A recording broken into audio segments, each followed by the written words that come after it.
Hi everybody, welcome along to our webinar, Why Procurement Now Needs a Different Skill Set. I'm Jonathan O'Brien. So we've got the attendees coming in thick and fast at the moment. We've got about 100 people signed up for this, so we're just going to give everybody a moment to get in, get orientated, and then we will begin with some introductions in just a moment. But as you're coming in, there's two things just to tell you about. There's the Q&A feature, which we're going to use for questions at the end. So I'll tell you about that in a moment. But there's also a chat feature. So if you get the chat live, if anyone wants to say hi or where you're from or have any technical issues and you want to talk to the admin team who are driving this webinar, then use the chat feature, not the Q&A feature, just the chat feature. So by all means, go ahead and just say hi within the webinar chat, and I'll introduce you to how the Q&A is going to work in just a moment. So a few more people that are just coming in now, and just waiting for a few others to join, so the numbers will increase steadily as we go through the next few minutes. So just to give you how to get involved, so we've got the Q&A feature. If you have a question at any time throughout the webinar, use the Q&A feature. We'll either answer that during the webinar or we'll come back to it at the end of the webinar. Anything technical, use the chat feature. If you need assistance, just raise the hand and use the raise the hand feature, which you'll find in the more. If you click on the three dots, then you'll find the raise the hand feature there.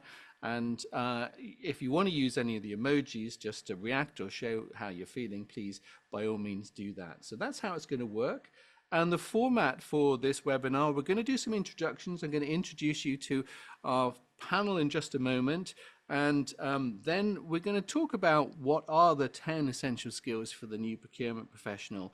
And then we're going to hand over to the panel to have a discussion and debate some of these things and find your questions. So this is your webinar. It's your chance to ask questions about what is, really quite a big change. We'll see this in a minute, a big change within this particular community. But let's begin by introducing you to our panel, and thank you so much to James Meads and Martin Smith for joining us today. James, I'm going to start with you. So James is heads up the procurement software site, which is probably the go-to site if you want to understand anything about the digital procurement landscape, what's happening, what's good, get a feel for what all the different things do. So if you're in any way slightly confused about what's happening in the world of procurement tech, then visit Procurement Software. He's also the host of the excellent Procurement Software podcast. James, would you just say a few words about yourself, please? Yeah. Thank you, Jonathan, and thank you for inviting me. So as you said, I have the procurementsoftware.site website, which is unlike some of the more traditional analyst type sites. It's completely free for the end user to go in and browse and search procurement software, and we are a completely unbiased source in terms of information of the procurement tech space. Because I think, and we'll come onto this, I guess, a little bit later, but I think the biggest challenge for procurement professionals out there when it comes to digital and tech is there are so many solutions that are out there that there's just kind of analysis paralysis right now and confusion around what's out there on the market. So, we try and simplify that stage because I think, any experienced procurement professional knows how to run an RFP. They just often don't know who to invite to it. So that's where we try and eliminate or at least reduce the amount of confusion with what is over 450 solutions that we've got registered on the website now. So it's an ever increasing space. I'm a procurement professional originally. I did 16 years in the corporate world before leaving to go and start my own thing. I'm originally from the UK, but I'm a bit of a digital nomad. Live part of the year here in the mountains of Bulgaria during summer, and then in winter I escape to Latin America because I hate cold weather. I love the idea that you're a digital nomad. That's that's such an evocative thing. And 450 different pieces of software. I didn't even realize there were quite so many as that. So thank you, James. It's a pleasure and a privilege to have you join us today. And our second guest, our second panelist is Martin Smith, who is the founder and the owner and the managing director of Talent Drive, which is one of the leading recruiters in this space and has vast experience of not only recruiting highly specialized procurement individuals, but understanding what it is that business, employers, companies are looking for in this space as well. Martin, welcome to this webinar. Please, could you introduce yourself? Yeah, hi Jonathan, hi James, hi everyone. Thanks for having me on the show. As you say, I've specialised in procurement and supply chain recruitment now for nearly 17 years. I know I don't look that old, maybe I do. Talent Group. So we set up a finance service offering as well. So we specialise as well on our talent finance sister brand across the accountancy and finance world. So yes, I've seen a lot of changes, and I guess the skill set needed in a new procurement professional is also something that I'm very passionate about. So yeah, no, good to be on the show today. Brilliant. Thank you very much. It's a pleasure to have you with us. And we've got some really good questions that already are lined up for you a little bit later on.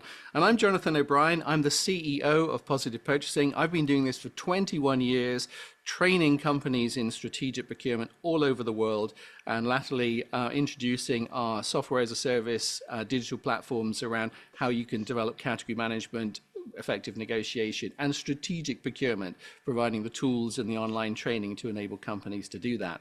So first-hand experience of what it is that companies need in terms of capability, and also the sorts of methods and processes that companies need people to be expert in order to be able to drive the business results that they need. So between us, we're going to try and explore the topic today, which is why procurement needs a different skill set, and we're going to look at the 10 essential skills in just a moment. But before we do that, as I said right at the start, we have a Q&A chat feature, which is different to the chat feature on Zoom. So if you haven't found it, then get that dialog box up. Just go to the bottom of the screen and find Q&A. If it's not there, click on the More button and you'll find it. And I recommend you get that dialog box up, because if you have questions, please put them there.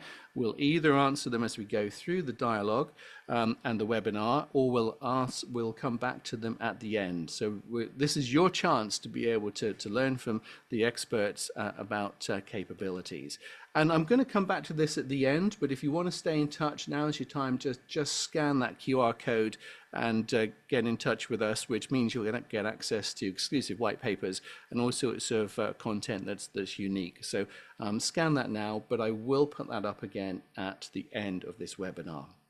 But before we get into the discussion, we kind of need to tell you what the 10 essential skills for the new procurement look like. And how do we arrive at these? Well, between us, we've been working in this space, so we have a feel for what those skills are. So what we've done is we've got together, we've taken our knowledge of what are the skills that employers and the companies we work with need and are demanding, and also how that has changed over the last 5 years in particular.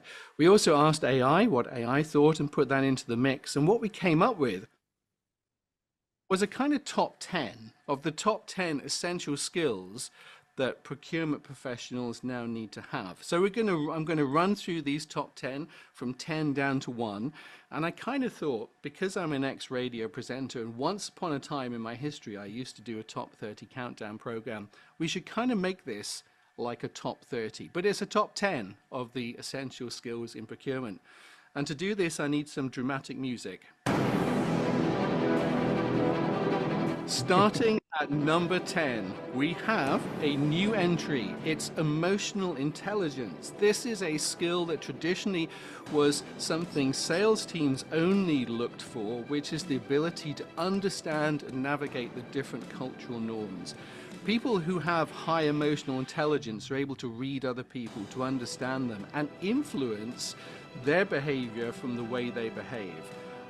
Perhaps you've met people who kind of just don't get the fact that that you're not comfortable with them. Well, those are people with low emotional intelligence. But in procurement, we now need people that have emotional intelligence. That's one of the new skills that now features as part of the top 10.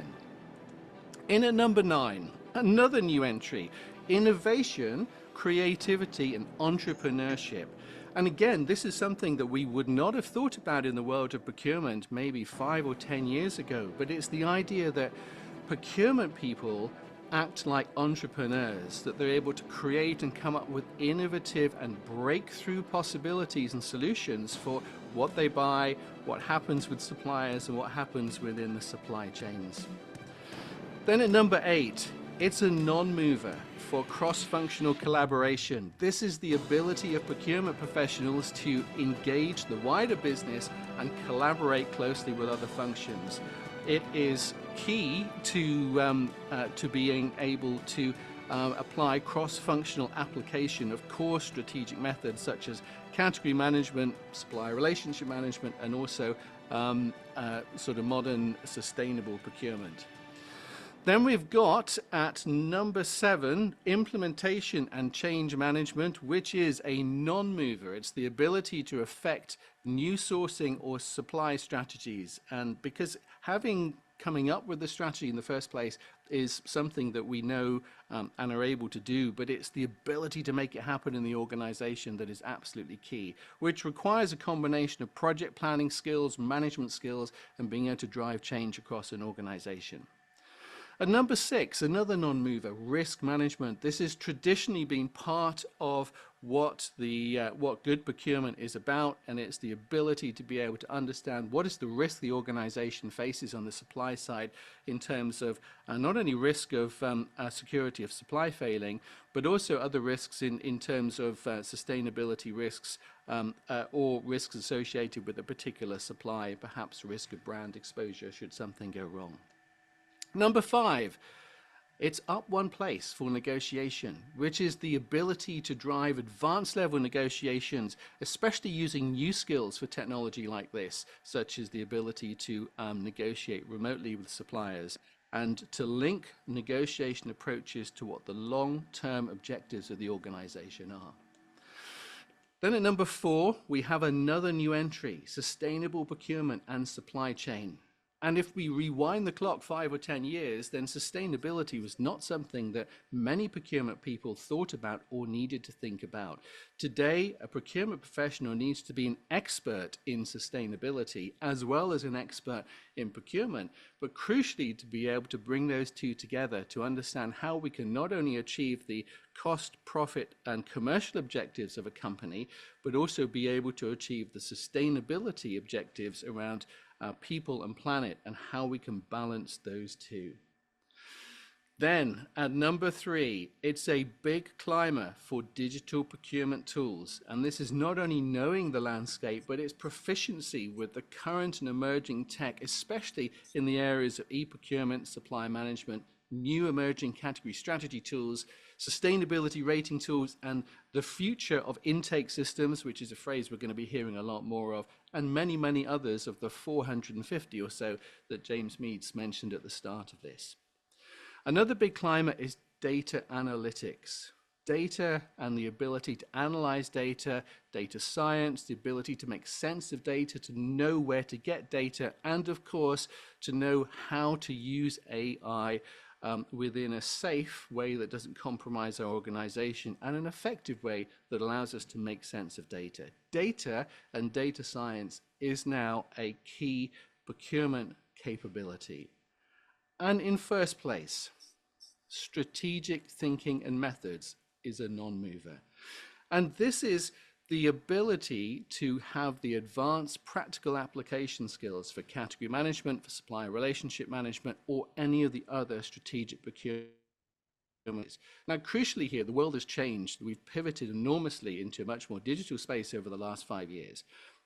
These are still the economic principles, the foundations, the building blocks that power everything we do. The context has changed, the application has changed, the way tech enables it has changed. But without these skills, we lack the ability to be able to match supply-based intervention with the strategic efforts we're going to take to achieve what the business needs. You know, this is the difference between traditional tactical procurement and the ability to strategically make a difference to the organization. So these remain the number 1 foundation and building blocks for any key procurement practitioner. So we have 10 key procurement competencies, the new skill set required for the new procurement professional.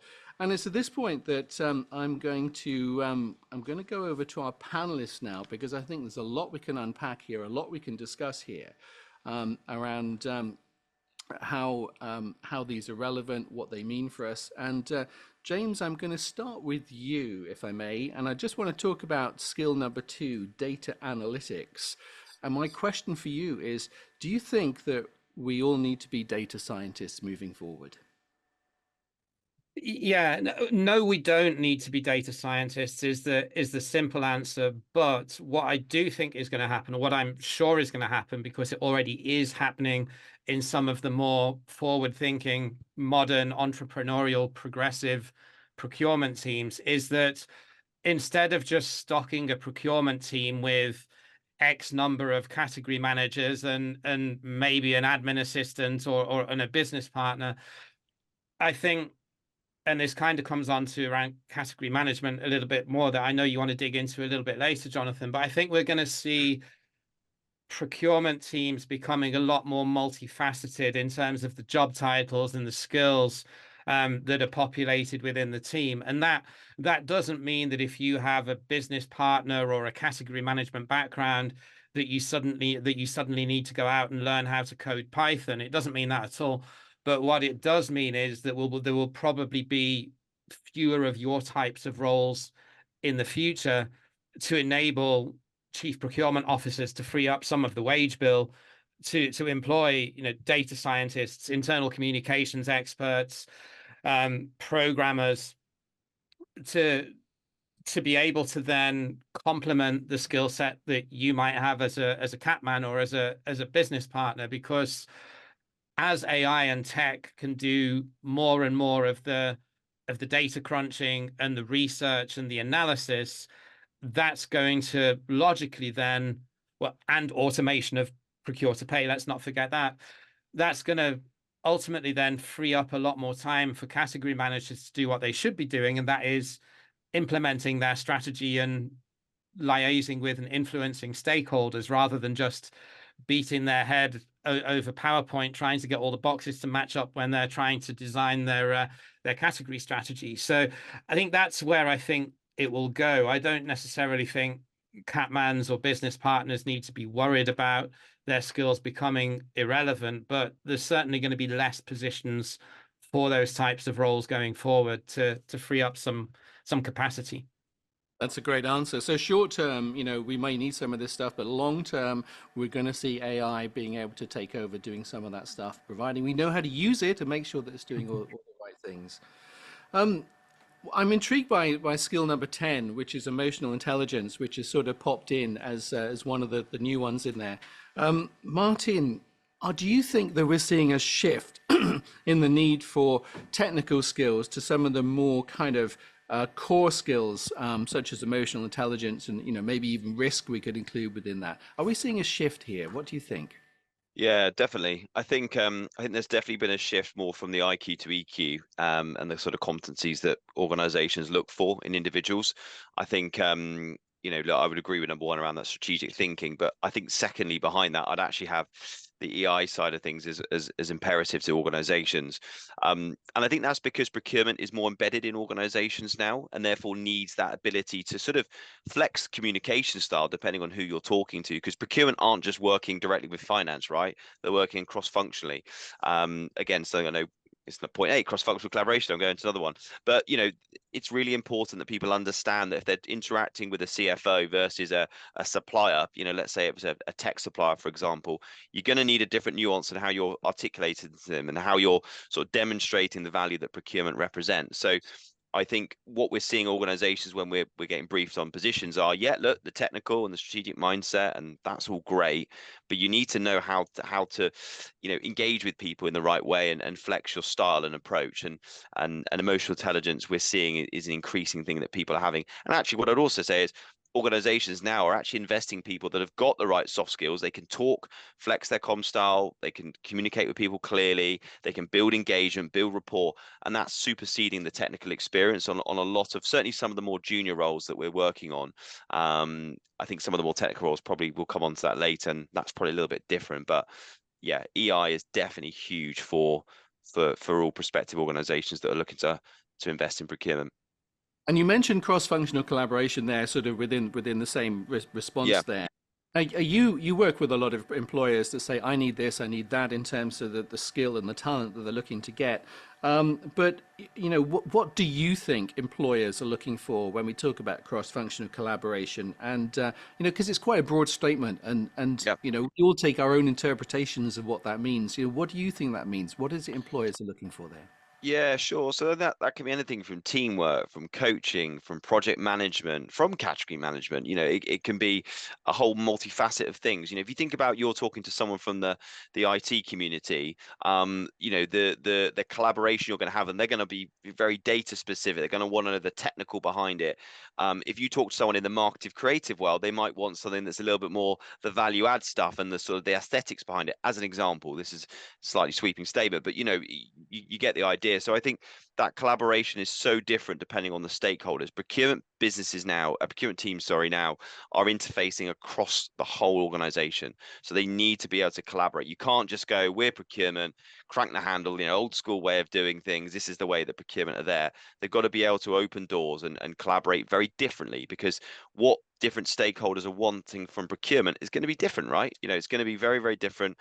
You know, the FM, let's say it's the property director, they're going to want something very different to the CIO, and they're going to want very much a different sort of approach and a way to collaborate with procurement. So yeah, look, it's imperative to organizations and people, because procurement is everywhere now. It touches every point in a business. Yeah, and something, you know, we see this with the companies that we work with, and it is that cross-functional ability that makes procurement stand or fail effectively, especially now sustainability is part of what we do.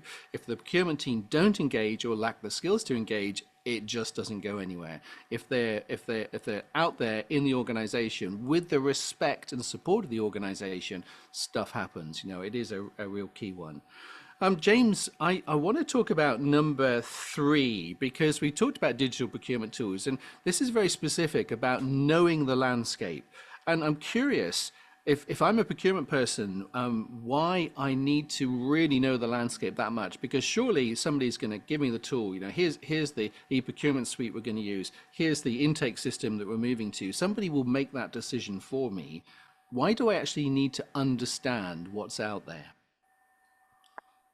Yeah, it's a great question, and it's a slightly loaded question, but I'll answer it the best I can. So I think ultimately you need to have a broad knowledge of what different procurement tools can do, just to be able to understand how they can help or assist you in your role. And especially if your CPO is not particularly digitally minded, you may become, you know, a poor ally to him or her over the coming years, if you have a pretty solid knowledge of what's out there in this space, and be able to, you know, leverage yourself into a more strategic sort of advisory role within the organization, potentially around digital.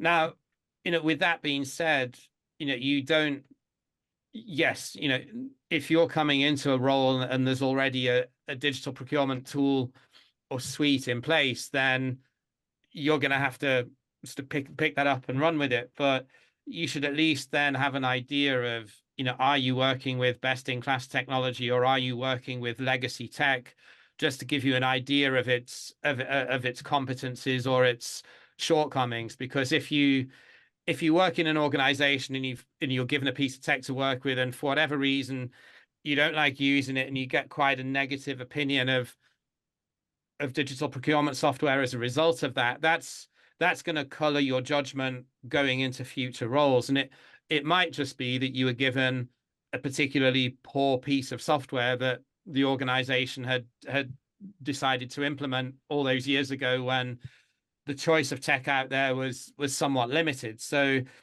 you know, you don't need to be an expert in this, but I always say it's a bit like if you go to get your car repaired, or if you need to call a plumber, you need to know enough to be dangerous, to be able to, you know, understand enough about the market to be able to have those types of conversations. You don't necessarily need to know more than the subject matter expert or the software solution provider themselves. And I've got a question for both of you now, because at number one, we're talking about strategic methods and thinking, and I have a view on this. I have a biased view on this, as you might imagine. But my question to you two is: do we still need category management and SRM moving forward? Because this has come out as the number one. But what do you think? And Martin, I'm going to start with you. What do you think? I think it depends on the maturity of the team. Depends on the maturity of the procurement function, right? And even if there's procurement there at the moment, is it totally greenfield? Is it brownfield? Is it a mature function?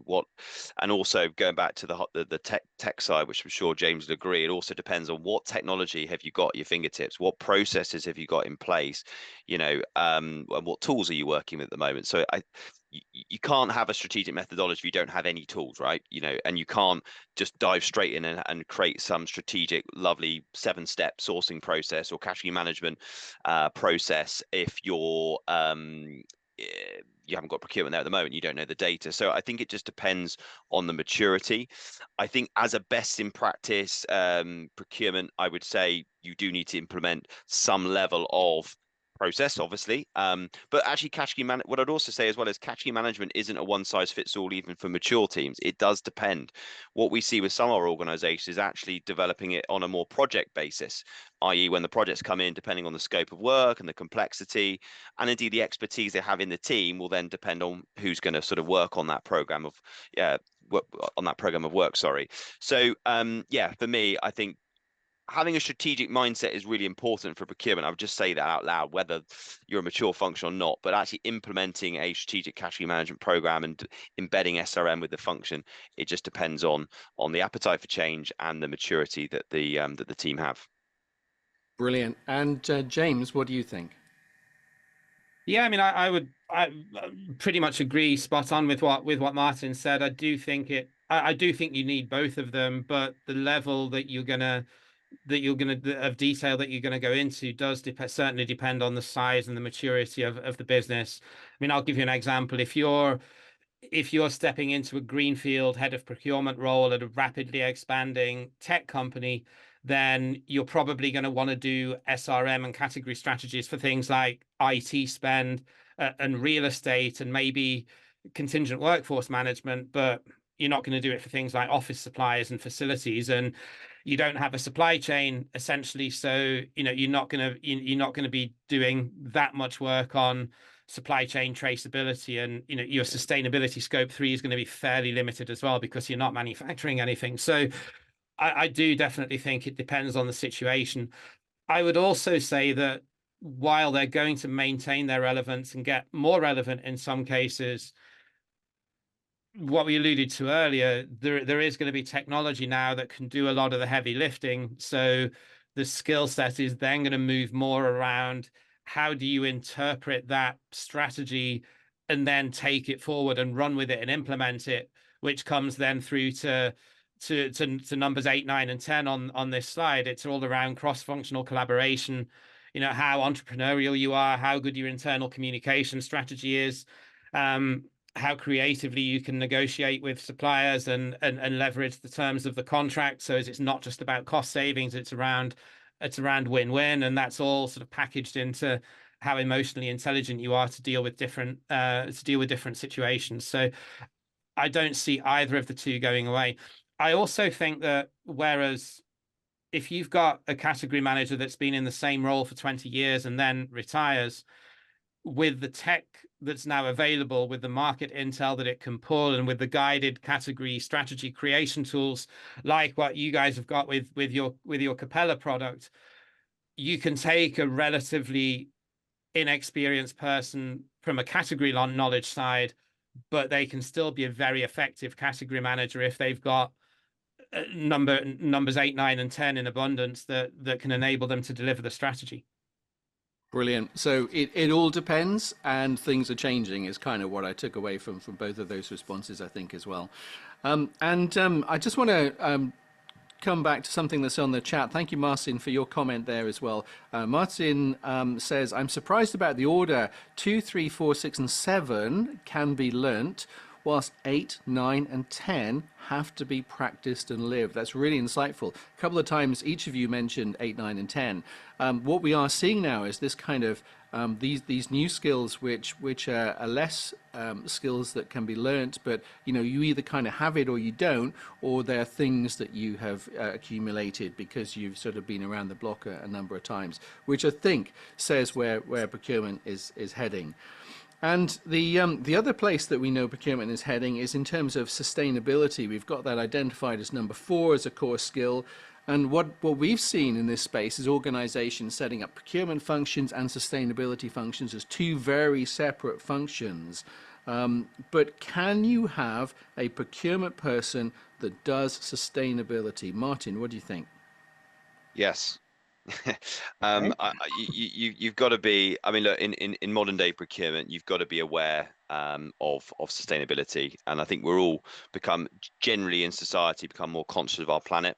And I think, modern day procurement are so aware of that. And what we're seeing in a lot of organizations is procurement driving the ESG agenda for organizations. If you're working with a supplier with not a great footprint, it's not going to reflect well, not you or the business. And actually more and more suppliers are incentivizing people from a cost base as well to be sustainable. So look, I think actually what we see from a candidate point of view a lot of the time, it's probably one of our number one questions is what is the ESG agenda, or what is how are they implementing sustainability in that organization at the moment?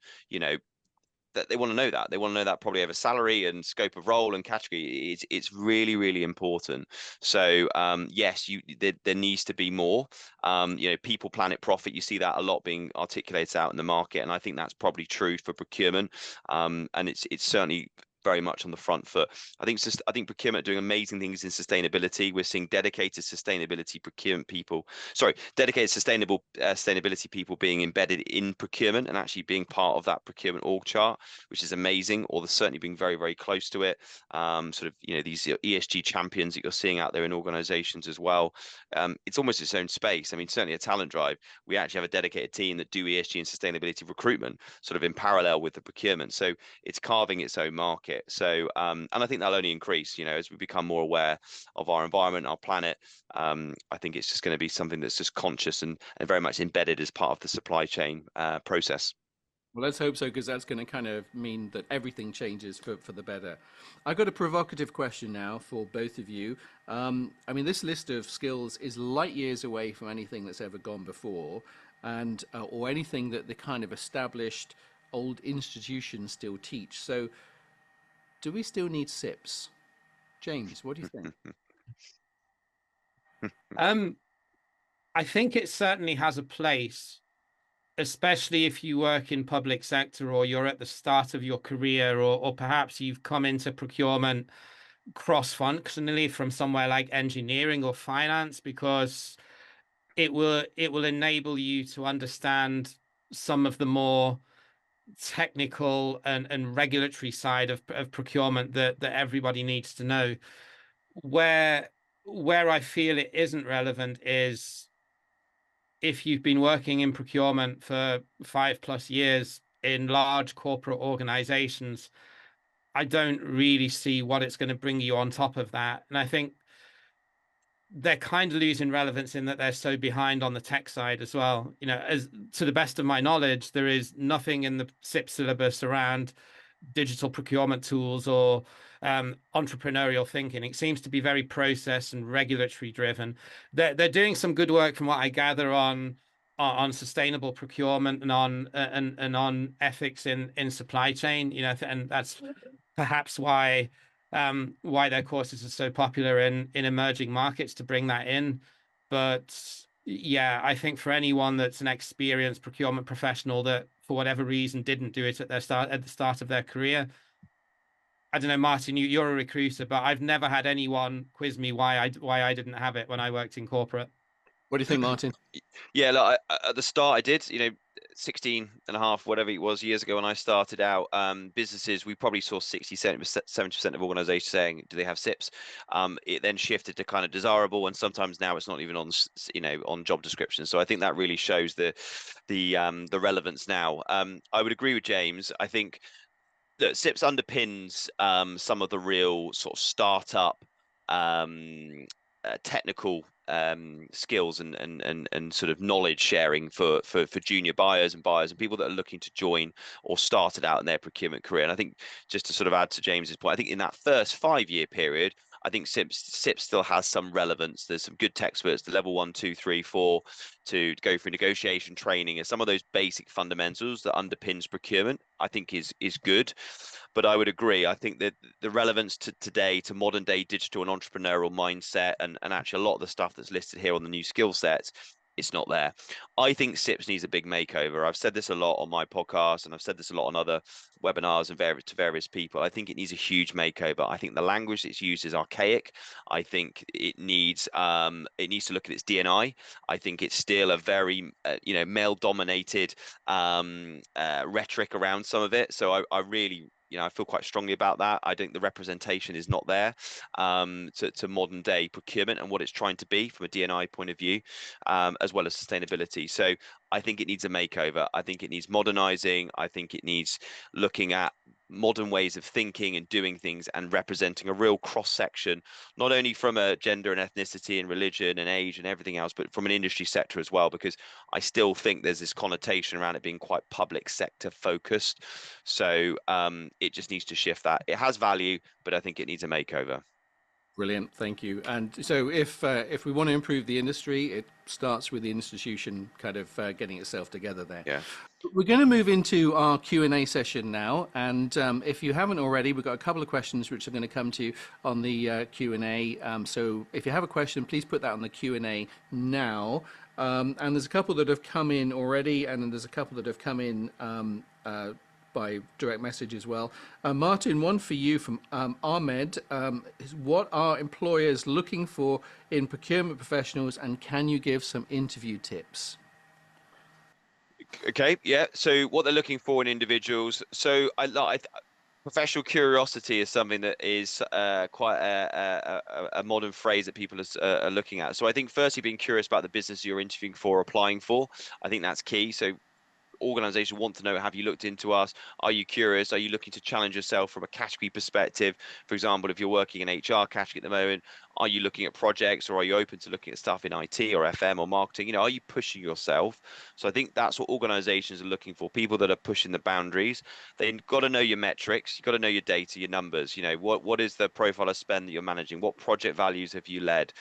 What sustainable agendas are you looking at? Again, that ESG piece. Are you ESG conscious? Are you aware of that space? Are you looking at that? Digital procurement tools, specifically, what tools have you worked on? What do you understand? Because it doesn't matter if you're buying HR services or you're buying IT, you still need to have a proficiency in technology and digital tools of any level of experience. So I think they're very, very key. And I think the CV, and to my interview prep and what do people look for in a CV, I think it needs to tell a nice punchy story behind what you're doing. They don't want to know that 15, 20 years ago you were raising purchase orders, because I'm sure your career's evolved since then. So I think make it punchy, make it specific, put tangible projects that you've led, you've owned, and maybe some cross collaboration stuff as part of a team. But I think that it just make it very, very specific. More detail on your current role than obviously roles you did, 10, 15 years ago in your procurement career, and be able to articulate a clear story and a clear journey of where you've gone in your career. So they kind of know before even asking you why you've applied for this role, why you're looking, and where you're looking in the next step in your career. That's a really great answer. So not only do you get great insight on this webinar, you get your next job lined up as well as part of it. I'm going to go to Farah's question. Farah Frug, thank you very much. This is one for you, James. What digital procurement tools would you recommend as starting tools? Yeah, it's quite a vague question, Farah, but I'm going to try my best to answer it. So the way that you've worded it, it's a little bit like I've just passed my driving test. What car should I go and buy? Well, the answer is always it depends. But I'm going to try and break it down. So I think if I just got a budget to go out and buy some digital procurement technology, the first thing that I would go out and buy would be spend analytics tool. Why? Because if you don't know what you spend, then you're kind of walking around blind from the start. So unless you've got very clean data and you've only got maybe one ERP system, or if you're maybe a fairly small company and you can manage that in Excel, then perhaps you don't need it. But if you're, I don't know, say 100, $200 million or euro in revenue and upwards, I think you need a spend analytics tool first and foremost. And whereas, 5 years ago, they were only really enterprise systems out there that attacked spend analytics. There are now a number of decent spend analytics tools out there that cater towards the mid-market. I'm advising one of them that's just sort of developing their MVP. So there's plenty of technology out there. Once Brilliant. you've got that, then the second thing that I would go for is some sort of procure to pay tool, because one of the biggest areas of waste in terms of human labor in procurement teams is the amount of time that procurement spends on administrative day-to-day tasks that could quite easily be automated or self-serve if a stakeholder could go in and buy something low value, or if a supplier could go in and log onto a portal and see exactly where his invoice was in the process. Great answer. Thank you very much for that. Going to go to A. Mihail now. Could you suggest which can be a good approach to tackle transition of mindset, purchasing to procurement in a small company, even in the purchasing department? I'm going to have a go at answering that one, if I may, because I've come across this many, many times. The key is education. The key is being able to teach people in the purchasing function and the wider organization that procurement is much more than just buying stuff. It's about how the supply base can enable the business to realize its goals. So you've got to start with educating. And at risk of promoting my books, some of the tools in there around some of the simple tools like day one analysis, great places to start to actually show people what procurement can do and why you need a different approach to do it. So it starts with educating them as to what it is that they can do. I'm going to go to anonymous attendee. Should our procurement approach align more with organization vision and goals and less with procurement team specific objectives? Martin, what do you think? Well, that was a long one. I'm going to open up my screen just to read it through. So, which one are we looking at? The top? Top one. Sorry, yeah. Look, I was looking at the bottom one. So, yes, it should. It is the short answer. I think procurement should align to business's vision and goals. It's an interesting one, isn't it? Because then procurement have their own specific objectives. I have seen that before, and that can be quite toxic. If procurement objectives are going one way and the businesses are another way, I think you ideally want them synergized together. I think is an obvious probably statement to make. I think it's about procurement then upselling themselves. I think on that approach, if procurement has specific objectives they need to hit, the business needs to be aware of those, and I would actually say the organization needs to align that on their own approach and the organization's visions and goals. So procurement should be influencing them.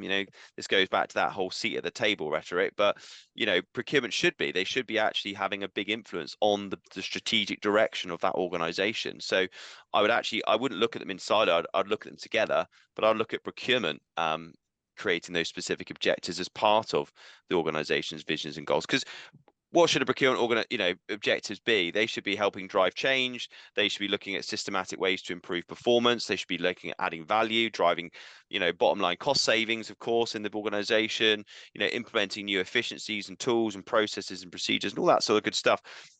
The business should be aligned to that, and the finance department and all the other different C-suite executives should be aligning with procurement and listening to them and ensuring that's part of it. Because there's no point the business setting this lovely, sustainable goal or whatever it may be, and procurement's mandate is actually just to drive bottom line savings. There's just a disconnect. It's not going to work.